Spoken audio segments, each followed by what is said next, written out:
Good evening, everyone. Good evening. That's right. We're live. It's Friday. We're live. That's what it says down here. It's Friday. It says it right about here. Good evening. I'm Dave Guerra. This is Let's Have a Chat About Leadership for Friday, November 15, 2019. That's right. We made it to the end of the work week, the regular 8 to 5 Monday through Friday work week. We still got a lot of things to do. Don't stop.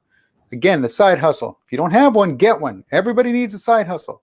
Keeps you motivated, keeps you focused, keeps that innovation going, keeps your gears going.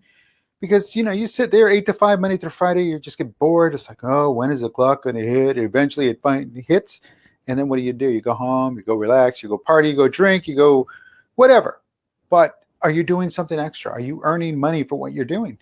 And folks, so the time has come. You've got to have a side hustle. So get to it. Anyway, so I'm getting to it here in just a minute. So welcome. And I'm Dave Guerra. And here, be sure you follow me on Twitter. That's my Twitter handle, @Dave Guerra. On Instagram, I'm there as well. And of course, if you're watching me on someplace else, you can also follow me, like me on subscribe, and get notifications on Facebook. So I do request, I'm inviting you to do so. So follow me, Facebook, Instagram, there it is. That's an underscore. So it's the underscore between my first name and last name. And in Twitter, it's all one word. So there we go. So as I said earlier, it's Friday, and that means Forbes Friday, where I rip stuff out of the Forbes.com, Forbes website, Forbes magazine, Forbes, anything dealing with Forbes, and we talk about it, we dissect it, we play with it, and then I hand it back to you. And hopefully in a term that you can easily understand and you can deal with, and you can decide what you want to do with it. It's strictly up to you. I'll give you my 2 cents. Don't worry about that. I'm going to give you my 2 cents. But, well, let me give it to you, and then we'll go from there. So what do we got? Well, we're going to talk about the college athletes being taxed, Project Nightingale, and Houlihans restaurant. And we'll talk about all three here in just a minute. So let's dive right in with the big one, the big news. It's Google. Google has been reveals Project Nightingale after being accused of secretly gathering personal health records. So the company says it's all above board. They've been gathering millions of patient records across 21 states and on behalf of a health care provider. Now, this is interesting. This is coming the healthcare provider that Google did sign a contract with, and it's an industry standard, so it's nothing new. It's going on all the time, folks. If you don't know where your information is, you need to ask. You really, truly need to ask, and it's shared. It's across for whatever reason, diagnostic reasons, insurance reasons. Your information, they send. I don't know if you've ever heard of this word. Most people haven't because it's not a thing, but it's out there. They're called actuaries. And these individuals, what they do is they basically create your insurance rates based on your age, where you live, your zip code, where you work, what you do at that work, how long you've been doing it, and so on and so on. And then your job, how your workplace, how susceptible is it to workplace injuries, the whole 9 yards. And it gives you just input some information, who you are, where you live, and it kind of tells you that these are the rates, whether you smoke or not, or you overweight, at weight, are you healthy, high blood pressure, whatever. And they get all this cued in information about you, and they'll tell you exactly what your risk is, insurance risk, and what your premiums will be. And they're called actuaries. These are real individuals. Now, it's slowly being taken over by computers. And that's kind of where Google comes in, because, again, they're launching this AI, this artificial intelligence, and they're plugging in all this data. And gathering all this data, the spokesperson challenged the idea that Google had been secretly gathering health records of millions of Americans, saying the purpose of such agreement was to provide services back to the healthcare provider, and that it didn't announce it was doing so earlier because the work was still in the early stages. However, Google, this is coming from The Verge, TheVerge.com. Google has confirmed that it partnered with health heavyweight Ascension. Now, here's what I don't get, why the religion part has to go into this. But in this article, it says Ascension, a Catholic healthcare system based in St. Louis and operates across 21 states and the District of Columbia. The company calls here's why. The company calls itself a, quote, a faith-based healthcare organization dedicated to transformation through innovation across the continuum of care, end quote. Wow.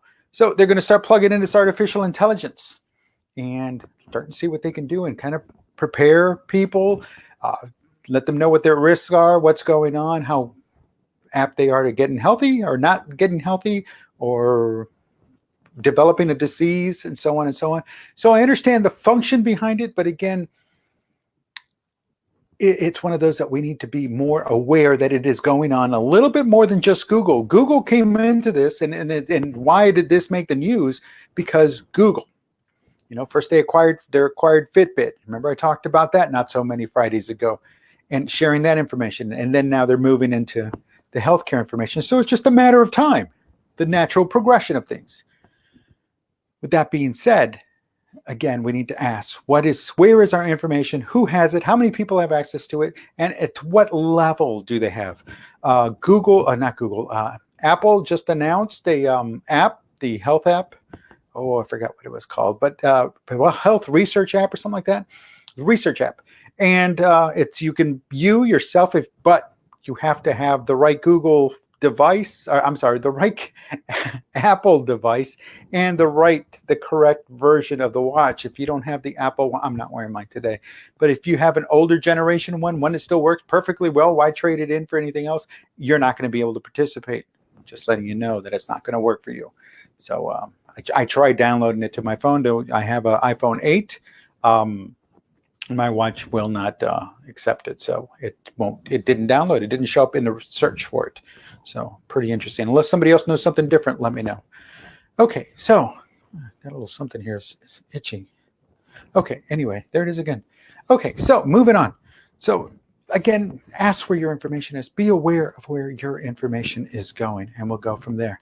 Next, college athletes. They propose a Republican congressman. I think that's who that is, or that was. Hold on one second. Where is it? In Forbes, taxing the scholarships of college athletes is a personal foul. Late last month, the NCAA said college athletes could get paid for commercial use of their likenesses or names, though it appeared to limit the compensation. In response, Senator Richard Burr, Republican, North Carolina, announced he proposed a bill requiring any students who benefit from the change to pay federal income tax on their scholarships. So if you get scholarships and you're a college athlete and you change over, you want to get paid, well, guess what? Burr tweeted, if college athletes are going to make money off their likenesses while in school, their scholarships should be treated like income. I'll be introducing legislation that subjects scholarships to given to athletes who choose to cash in, quote, cash in to income tax. There's so many things wrong. Taxing money athletes never see. Exactly. Scholarship monies, they don't get, nobody, yeah, sure, they might get like a full ticket, a full ride, or $100,000 scholarship, or $50,000 or $5,000 scholarship. And boom, here you go. There it is. And the student athlete never sees the money. The student athlete never sees the money, and that's where they're trying to correct. That's what this whole thing about paying them for their likeness, because they don't see the scholarship money. That scholarship money goes to classes, student fees, in some cases books, and in some very, very rare cases, dorms and dining.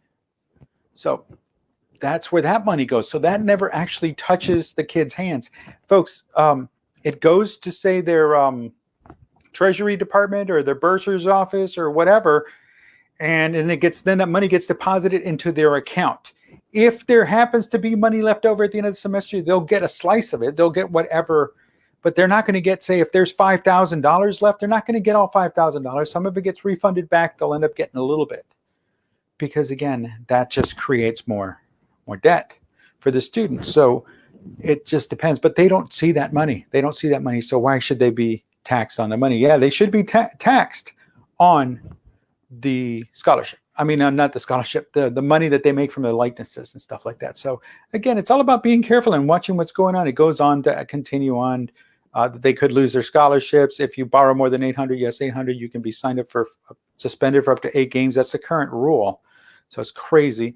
To put this to some context, the coach was paid $4.5 million last year, including $2.39 million annually for media promotions and public relations, and $1.25 million from Ohio State's contract with Nike. So you see how much money the coaches are getting, but the students aren't, and so things happen and they get suspended. That's not a good thing. So definitely some there's going to have to be some workaround, and there's still time. There's still time behind that. So that's a very good thing that there is some time, that they're not going into this blindly. So to tax scholarships, why start now? Especially when they don't get to see it. The last one, Houlihans restaurants filed bankruptcy, and it joins several others that are recently filing bankruptcy. Perkins and Marie Callender's. Never heard of Perkins. Marie Callender's, I went there once in San Antonio. It was nothing to write home about.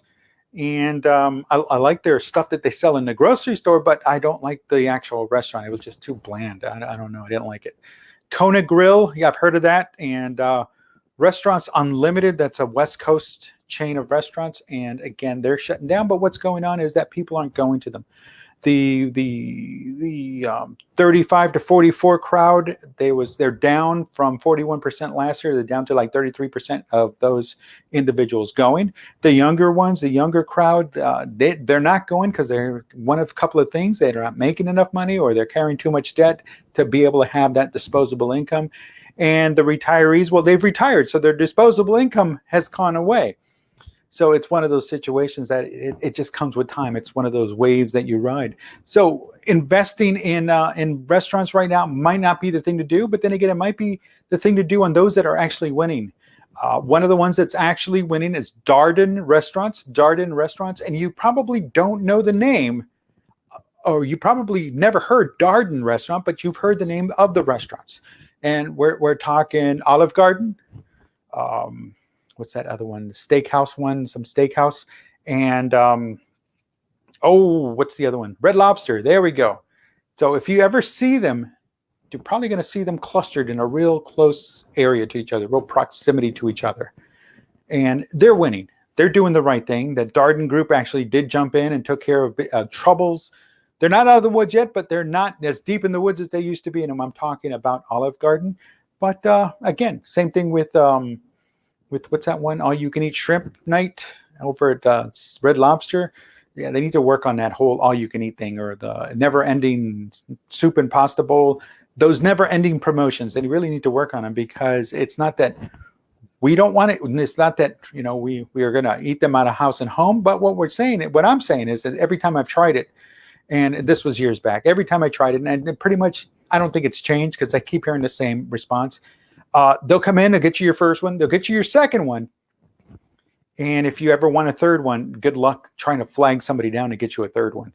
And if it comes in really, really late. You're done, you're tired, everybody wants to go home, but yet here you are slowing things down. So something to think about. Anyway, so things are happening. So keep an eye out on Google, see what they're going to do. It might be a great time to jump in if you're not investing. Watch out for those college athletes. If you have one, well, kudos to you. Helps on the way. If you're going to have one, be prepared for the uncertainty that's happening right now. And it's going to definitely clear up by the time 2021 kicks in. Or is it 23? Whenever it kicks in, it'll be cleared up. But again, it might not be to your liking or to your athlete's liking. And restaurants, well, look to see who's winning and stay away from the ones that are losing. All right, folks, I'm Dave Guerra. This is Friday. We've been here a while now, so have a great evening. I will talk to you on Monday with Sports and Leadership. We do this all over again. Until then, have a great weekend. Stay safe, stay cool, stay dry, be careful, and I'll talk to you later. Have a good one.